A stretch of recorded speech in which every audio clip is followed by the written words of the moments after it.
Bonjour à tous et bienvenue pour cette nouvelle vidéo pronostic. Aujourd'hui, nous allons vous étudier, vous proposer 5 matchs live 0-0 pour cette première journée de championnat.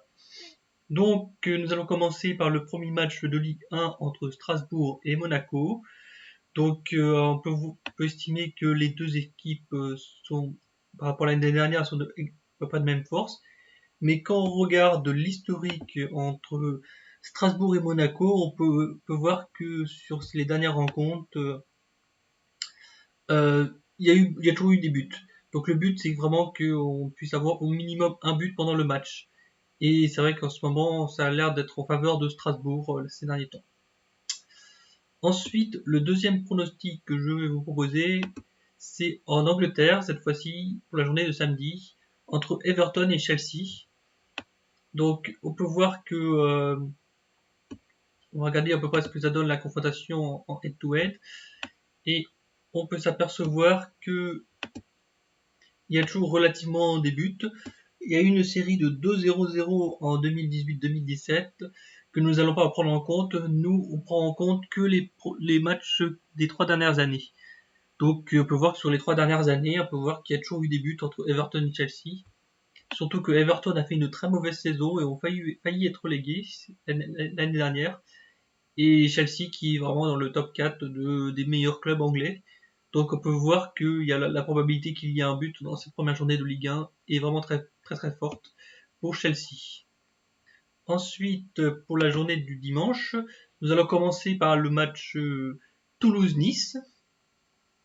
Donc Toulouse qui vient de revenir en Ligue 1 cette année et qui va affronter Nice.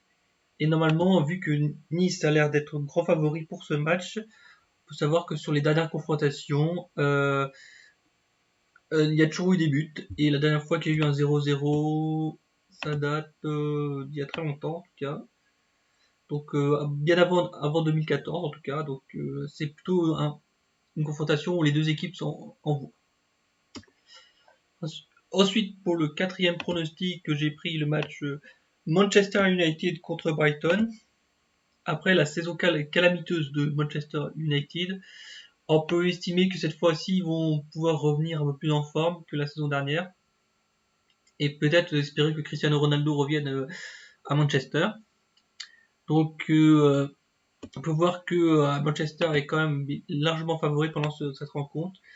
Comme on peut voir l'historique, même si la dernière fois, Brighton a massacré Manchester United 4-0, un score assez impressionnant.